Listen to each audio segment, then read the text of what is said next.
back coming at you with a brand new podcast, Yals truly. I'm looking forward to this experience. It should be a lot of fun. If you're into all the advanced stats, you may not like this podcast. There's a lot of other guys who do a really good job with that kind of thing, but that's kind of boring to me, so we're just going to kind of talk like real people.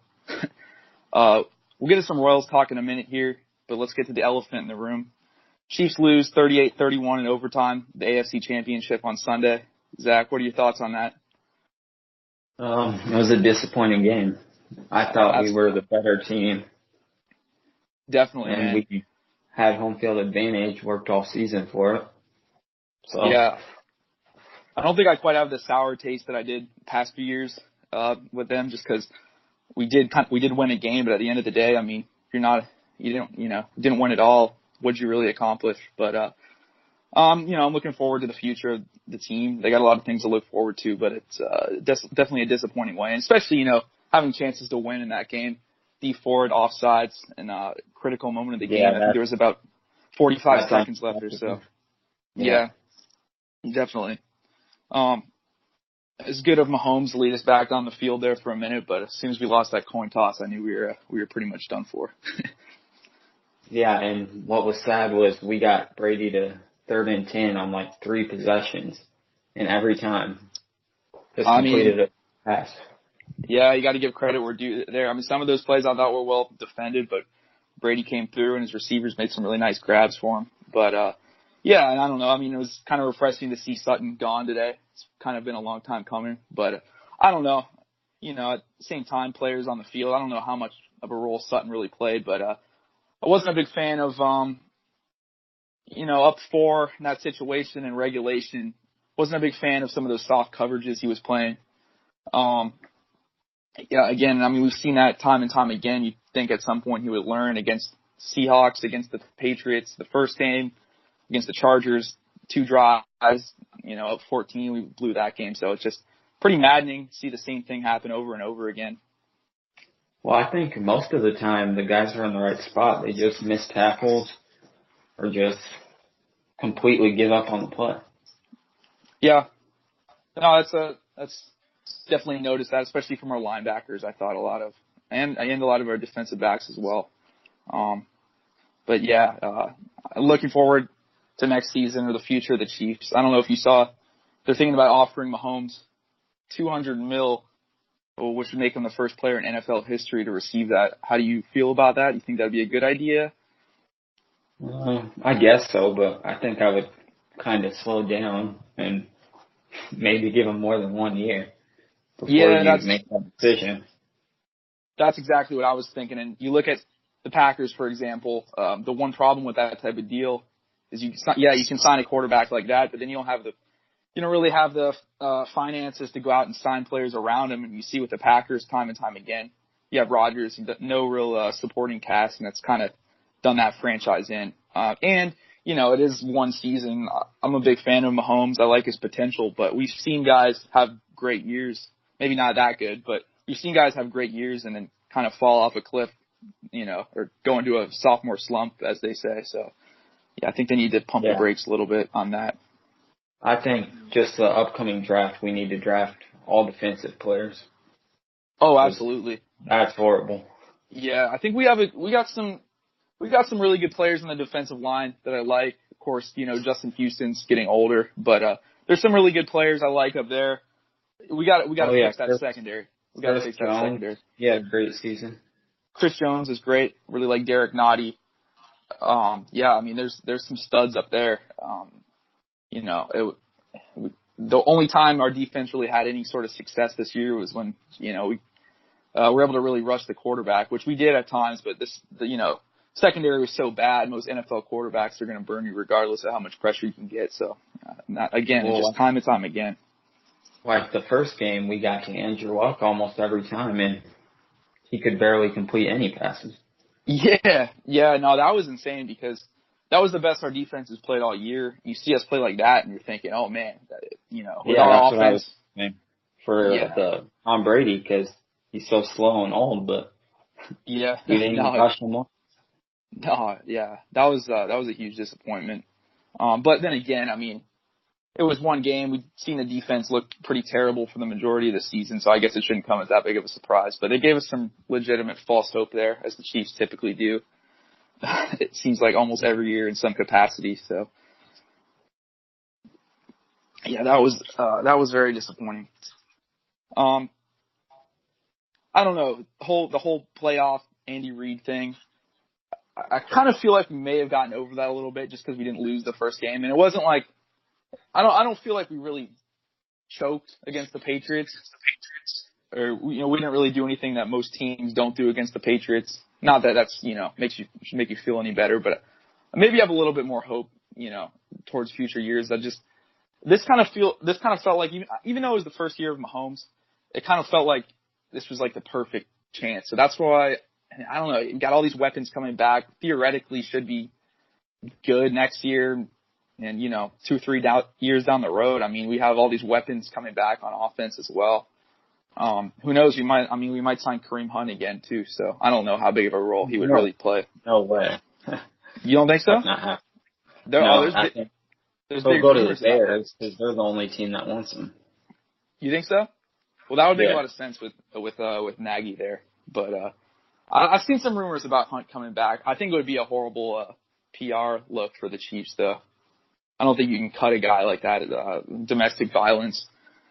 Take such a big stand and then just a few months later sign him back. So I don't know if I would be a fan of that move, but it could happen. Who knows? I don't think, from a football standpoint, I don't think it's necessary either. I really like Damian Williams. I really like Spencer Ware. I mean, those guys are fine.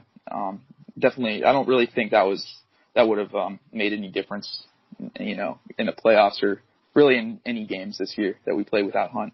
I mean, he's a good back, but well, yeah, when you have a quarterback like Mahomes, you really don't even need a running back. Yeah. I mean, if you have one like maybe Dak Prescott, yeah, he's got to hand it off. Oh yeah, oh absolutely. Yeah, no, that's a pretty good point. Yeah, so this is mainly going to be a Royals podcast. We're going to touch on the Chiefs for a little bit today. Come next season, if there's any big time moves that happen in the off season with the Chiefs, we'll make sure to report them here for you, talk about them, discuss them a little bit. Yeah, I want to get into some Royals talk as well. What are your thoughts on kind of what they've done this off season, the direction they've headed, some of the moves they've made? Obviously, slow off season. Only added a few players. No bullpen, which that's our main struggle, so I don't really understand that. I'm with you. Yeah, I'm totally with you. And as you could see, we were actually in a lot of games last year, but we lost them due to the bullpen. So, I mean, are we going to continue that this year and be just as bad? Yeah. I mean, I know we got speed, so that helps, but I like us doing the rejuvenation of the whole speed and defense, but at the same time, it's kind of frustrating to see us go out and get a guy like Billy Hamilton. And I like Billy Hamilton. I think he'll be a good player for us, but another point about the speed is if they can't get on base, their speed's useless. Oh, so, absolutely. Yeah. I mean, is Billy Hamilton that good of a hitter? I don't think so. I don't think so. So they're going to have to be more patient and take walks. Yeah, and you look back in, the championship winning teams. Those teams had Dyson, who was, really a great on base player, really good slap hitter. He could get on and wreak havoc once he was on. I don't see Billy Hamilton. Maybe he's faster than Dyson. I don't know. It's hard to say, but yeah, I don't know. He probably is, but I don't know if he can. You look at his career stats and he's a pretty poor hitter. He decent average wise, but he doesn't take any walks at all. So that could definitely be a problem. I do like his defense a lot. He might be the best defensive center fielder in baseball. So, I mean, that's one thing, Hamilton really does bring to the table is, our defensive outfield should be it's maybe one of the best in the American League, if not all of baseball. But, yeah, it could be close to as good as 2015. I mean, you still have Gordon. He's the best. I mean, right field, I guess maybe Bonnie, and he's not very good on defense, but Soler, he's not good. I thought it was interesting we let Herrera go, Rosel Herrera. I thought he did a lot of good things last year, both on defense and offense. And But we do have so many outfielders. Like, I understand why. But that's what I was going to get to is you see a move like Hamilton getting made, and it just doesn't seem like a real necessity was filled. I mean, I'm looking at this bullpen right now. Peralta, Tim Hill, Kevin McCarthy, and to be honest with you, some of these other guys I've never heard of. Yeah. So, I mean, maybe some of these guys have some sort of potential. Again, I don't think we're going to really be getting too much into the minor leagues on this podcast. We have some big prospects who are really, shining down there. We'll talk about them, talk about if they want to come up. But, yeah, I don't think most of you guys want to hear about the Northwest Arkansas Natural, so we'll try to stay away from that for the most part. But, yeah, looking at that. If Brett Phillips is down there. Brett. That's another. We'll talk about him. Yeah, Phillips that's an interesting piece because, again, a great center fielder. Obviously, you could put him in right. And, having Phillips, Hamilton, and Gordon, that's an insane defensive outfielder. But we saw Phillips at the plate last year, and it was a disaster. I don't know if you want Phillips and Hamilton in your lineup. That seems like just a complete mess. Yeah, I don't know. We could do some things with Phillips as a pinch runner. He's obviously very fast as well. But I almost think maybe better to let him sit in AAA for a little bit this year. Let him develop that bat is not ready at all to really be in a big league lineup. Is Gore? He would be like our pinch runner always, don't you think? Yeah. So he's kind of like a designated pinch runner. Yeah. To be honest with you, I don't think Phillips is quite as bad at the plate as, say, Terrence Gore was. And that's the only reason. No, of course not. Yeah, no, that's the only reason Terrence Gore was he would basically stay in the minors until September, and it was just kind of, like you said, a designated pinch runner. We could kind of play Phillips in a role like that, a fourth outfielder type of player. And in games where he's not playing, where he doesn't start, we could use him on the bases for sure. And then another player I was also wondering about is Brian Goodwin. I haven't heard about him too much this offseason, but I like what I saw from him last year. And, it just, again, it's another outfielder, very stacked unit, a lot of pieces we could use, but there's a lot of other gaps on this team that I don't think are really being filled right now, including the infield. Still don't really have a third baseman.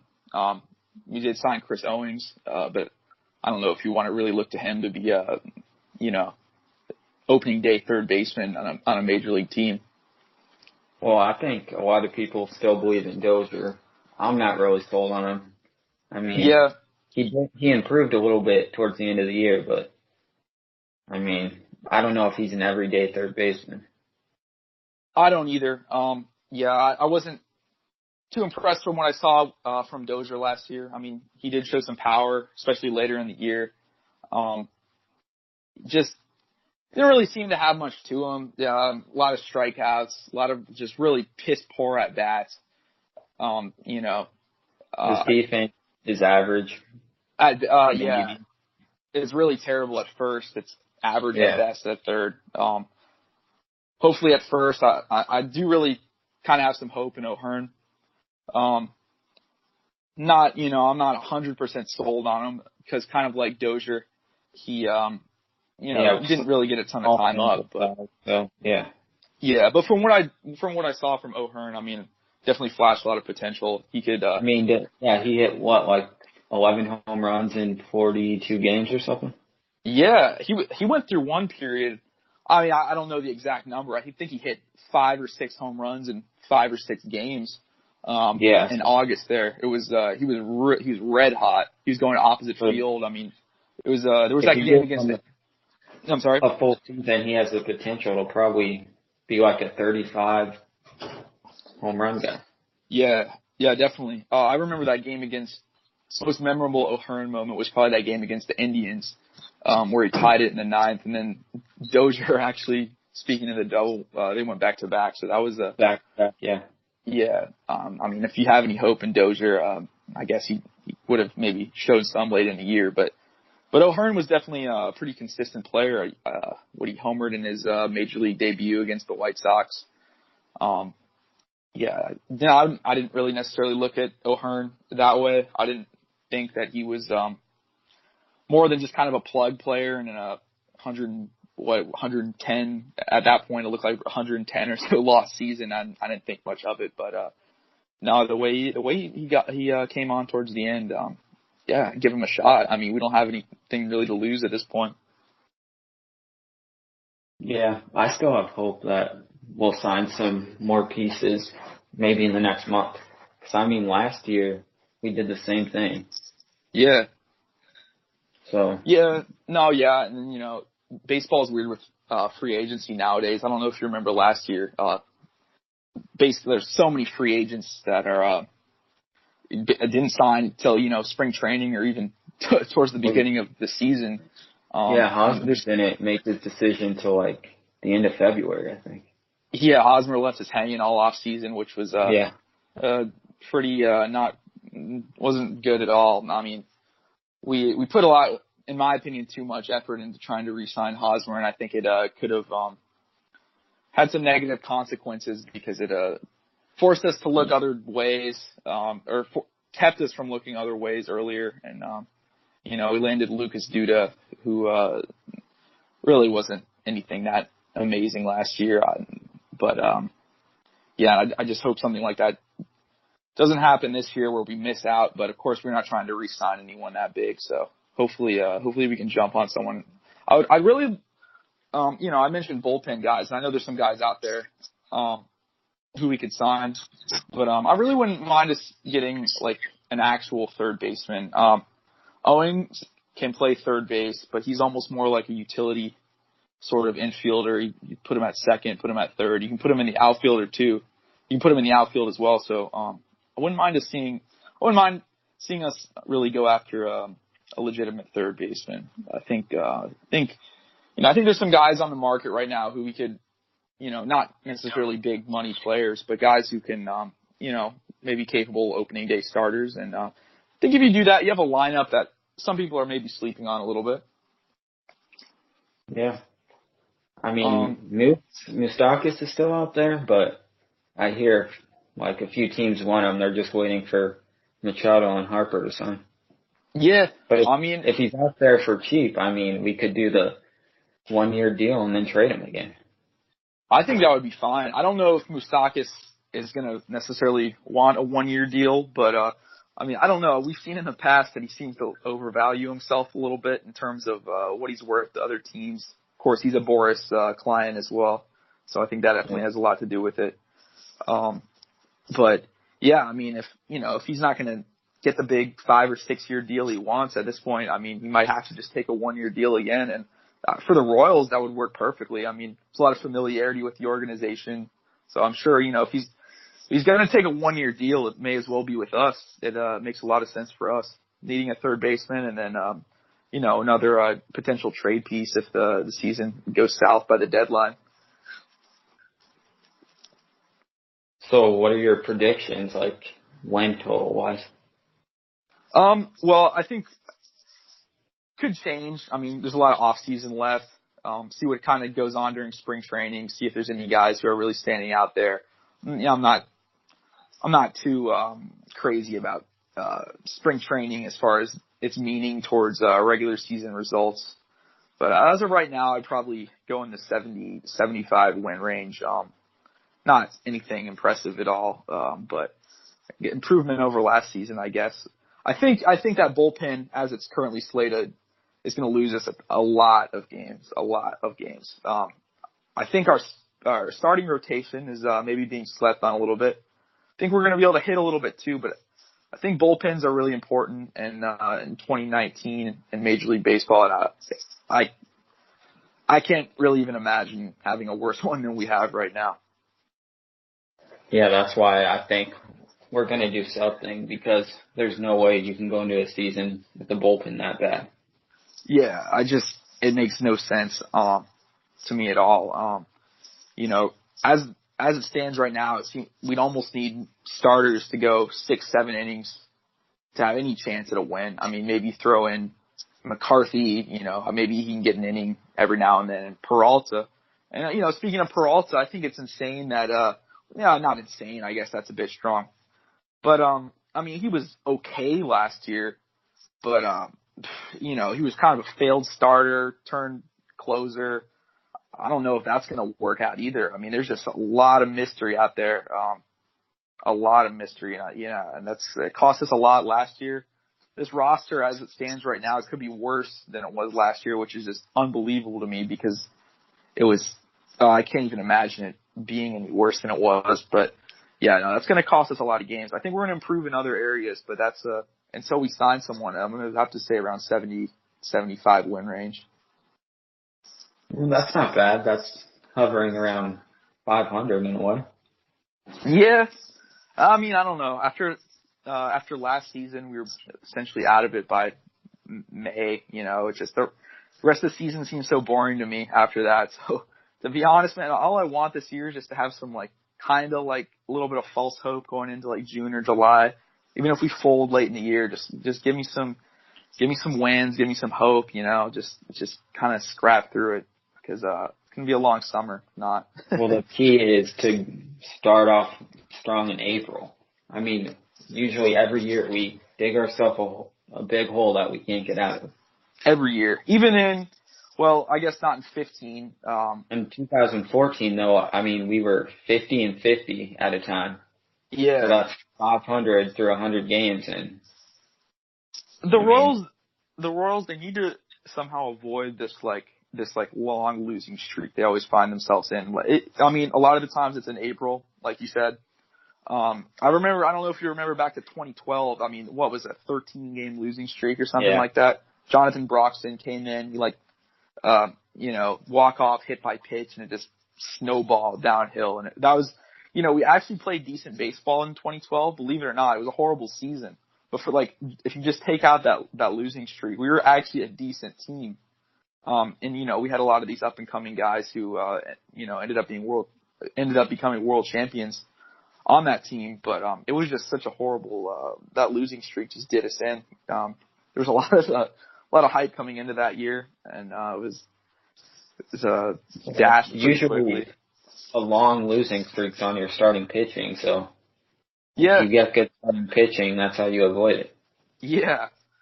Although I gotta say, sometimes in those losing streaks, it just feels like teams are just allergic to victories. I mean, you can have a good, well played game for 8 innings, and then someone, just comes in and blows it. I feel like a little bit of it is almost mental. But yeah, last year, especially the Royals. I mean, they're bipolar. When they go bad, it's bad. But absolutely, I mean, they can get hot. And we're a streaky team. As long as I can remember. Even in 15, I mean, for the majority we were hot, but we went through some really cold stretches where we lost 4 or 5 games, which I guess is normal. We had a pretty bad September in 2015, and everyone was starting to panic. Yeah, I mean, I think a lot of that after Gordon came back. Yeah, definitely. We had pretty much already clinched the postseason spot, so I don't know how much of that was us kind of coasting into the postseason, which, by the way, my opinion, is never a good idea. You never want to coast to the postseason. I think you always want to keep that rhythm going as long as possible, even if it's clinched, even if everything's clinched. You got other teams out there who are playing for their postseason lives and, basically playing postseason ball every day. And then once you get to the playoffs and face those type of teams, you're kind of rusty, I feel like, sometimes. So I don't think that was the key to... Look at 2014. I mean, LA, the Angels, they won almost 100 games in the high 90s. Yeah. And we had to claw our way in, win the wild card, and then we swept them, swept Baltimore, and they were in the high 90s. Yeah. I mean, those teams coasted in. Yeah. We had to win every game to get in. Yeah. In hindsight, I think in 14 we went on a great run in August. We took the AL Central lead. It was a huge deal. We were actually on ESPN and everything. Everyone was going crazy. The Royals are back. And then we kind of coasted for a little bit. We lost some games, and all of a sudden it looked like not only would we not win the Central, but we might not get that wild card either. And then I believe we lost 3 out of 4 to the Red Sox, who were horrible that year at home. Then we in the White Sox series coming up next, we walked off, and that kind of that was it. That was from that moment on. We were able to clinch the following week, and but that little versus the White Sox, right? Yeah, we clinched in Chicago. Yeah. I think it was a game where the game in Kansas City the week before that kind of got us going again back towards the playoffs. I think you had there's like 2 outs in the 9th or something, and there's a wild pitch with Dyson on second, and he ended up scoring on the wild pitch from second, and I think Kane eventually walked us off, but I think that slump in September really almost was a blessing in disguise, because it woke us up to the point where flipped a switch, and by the time we were in postseason play, we were already used to playing in those big situations. Obviously, we all know what happened in the wild card game, and that too. When you're down to the brink of elimination like that, you're not really fazed by anything else. And you saw that, that was a theme for the 2014 and 15 Royals, even basically staring elimination in the face against the Astros in 15 as well. Yeah, and that's why people are comparing the Chiefs season right now to 2014 and 15 of the Royals. Yeah. I'm not a big fan of that, because in the playoffs, the Royals always came through when they needed. And in the playoffs, the Chiefs, no, they're the complete opposite. I'm going to be real with you. I don't understand that comparison at all. The Chiefs make the playoffs every year. Yeah. There's nothing. Well, we've won the division like 3 years in a row, right? Oh yeah. Chiefs. So I mean, we made the playoffs probably. Literally, we've made the playoffs. We won like 4 or 5 years in a row. I mean, it's. Yeah, at least I think like 5 of the last 6 years. So I mean, I guess I get where they're coming from now. It kind of feels like the Chiefs have had like sort of a rebirth with Mahomes. Things are kind of just beginning. But I don't know. I mean, if they go ahead and win it next year, then sure. But I don't know if I'm ready to say that.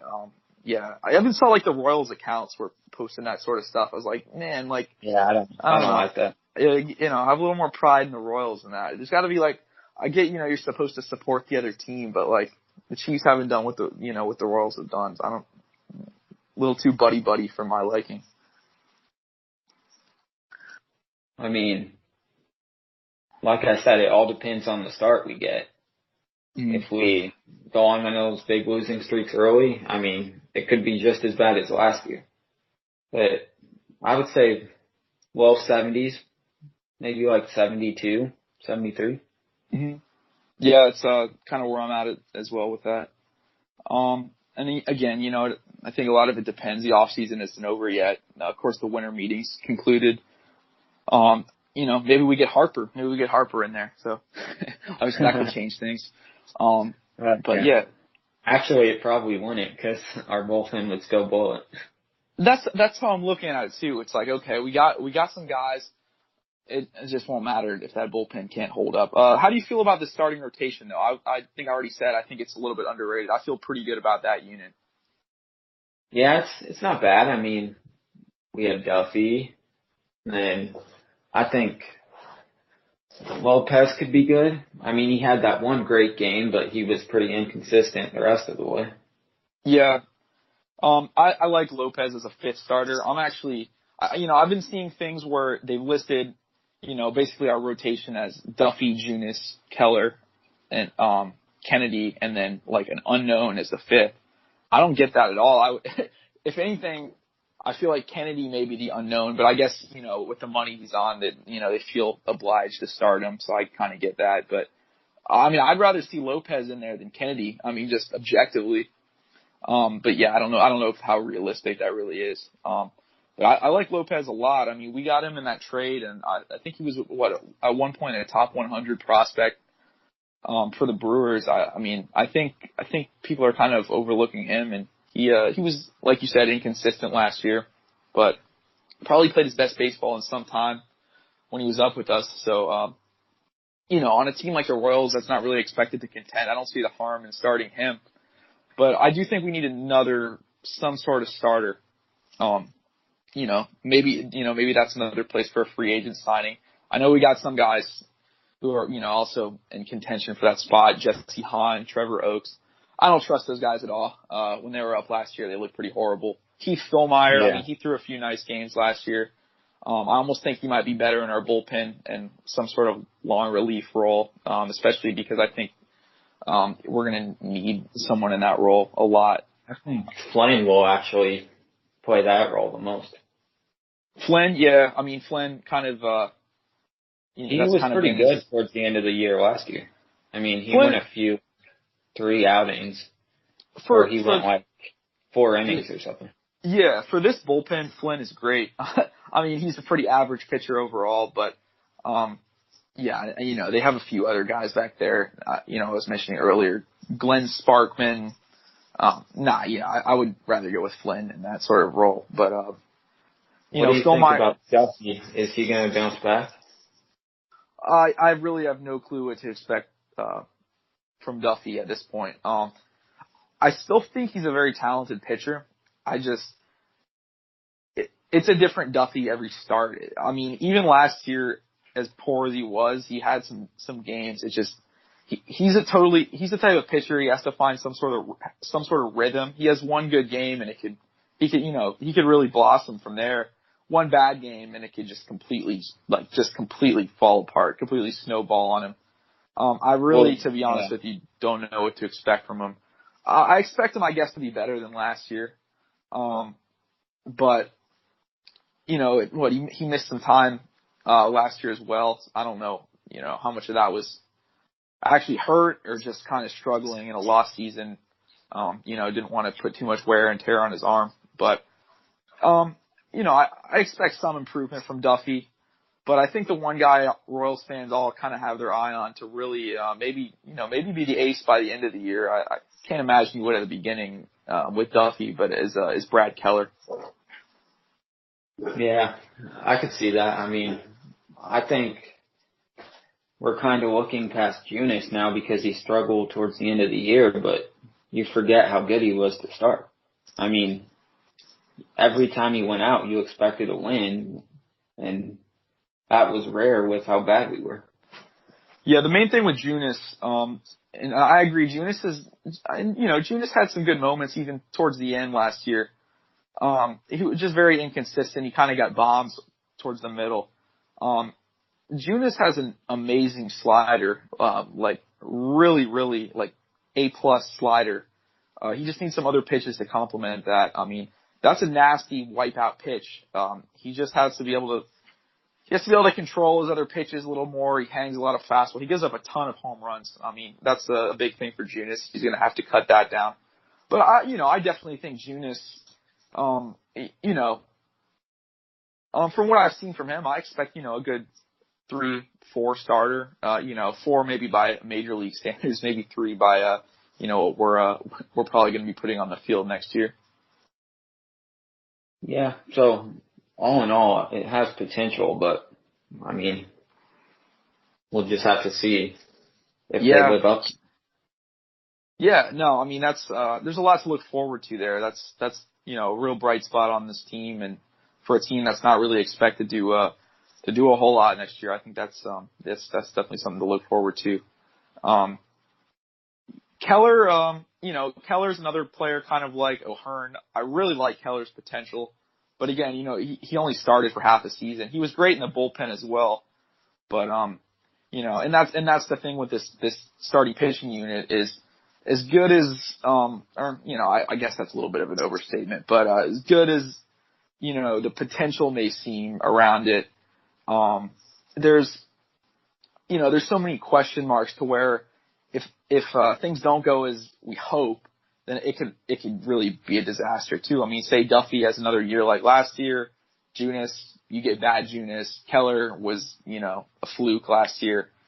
And then what you're left with, then it's a disaster. And I mean, if something like that happens where we don't find like any sort of consistent starting pitching along the way, then yeah, I could see us having a similar record to last year, which I don't think I could take. So, let's hope that doesn't happen. If Duffy is improved by a lot, then I think we'll probably trade him in July. Yeah, that's something interesting to look into. I know they've been talking about Duffy on the trade block for a while now. I mean, he says he wants to be a Royal for life, which I respect. Yeah, I mean, Duffy's definitely been a good Royal for us. I mean, he's been on the team a long time. The thing I worry about with trading Duffy is, like you said, if he wasn't any good, I don't know how much you're actually going to get from him. He's aging a little bit as well. But, for a rebuilding team, I guess you'll take what you can get. And I think it also depends on, how the rest of our rotation looks. I mean, if we have some guys coming up, say if Keller's really dominant as he was for a good majority of last year, I think the Royals at that point in July, they might say, oh, we really got something here. Let's try to make this guy, maybe I don't know if Keller is really an ace, like at a major league level, but, a solid 2 starter, and that would be a huge asset to a rebuilding team to, just really get a consistent starter like that who can come out and deal. All right. So there's been a lot of talk recently about trades. Duffy, as you mentioned, has been, kind of a hot name the last few years, or even starting with Moustakas last year, in these rebuilding years for the Royals. But one name that's really been, kind of an active, facet of any Royals trade talk recently has been Witt. What are your thoughts on that? Should we trade him? Should we keep him? I think we got to keep him just because he's a fan favorite. He does everything. I mean, he could still be around for a lot longer, play into his late 30s and stuff like that. Yeah, I totally agree, especially about playing late into his 30s. The way he plays kind of reminds me of Chase Utley a little bit, where his skills are kind of set up to where he doesn't heavily rely on a lot of athleticism. It's kind of just baseball IQ. He doesn't steal bases necessarily off his speed. I mean, not that he's not fast, but it's more so off of how he reads the pitcher. Kind of just good instincts on the bases, if that makes any sense. He reads the infielders well. And that sort of stuff doesn't really fade. I mean, obviously he'll lose some speed. So I don't really understand why some Royals fans think he won't, he's not a future piece. I definitely think he could help, by the time we're ready to contend. I think he could be our starting second baseman still. Yeah, and he's our smartest hitter too. I mean, he doesn't strike out that much. He always. Yeah, go ahead. I'm sorry, I was going to say he doesn't really rely too much on power either, which is, usually contact hitters can last a while. Kind of just a slap hitter, takes what the pitcher, hits where the pitch is. He's a really smart hitter, like you said. Yeah, my favorite part about him is he can hit with 2 strikes. I mean, and he works the count every time. Yeah, it's so refreshing compared to, you see Salvi up there. He'll go to 0-2 and then he'll take the same exact swing he did on the first, 2 sliders down and away. But Witt, he'll take it. He'll actually kind of like hit to what the count is. He's definitely a lot more attention to detail in Witt's swing. And I think, that's something that a lot of Royals fans, are really drawing themselves to in his game. A really underrated defender as well. Maybe, obviously some aspects of his game are going to decline, but not to the point where I don't think he's going to be an effective player, even up to 6-7 years from now. I think the Royals should definitely look. I think he's on contract, through 2021. So I would keep him. Personally, I would keep him. I mean, I know there's a lot of different thoughts. He would definitely get some tempting trades though. Yeah. He would help a contender a lot.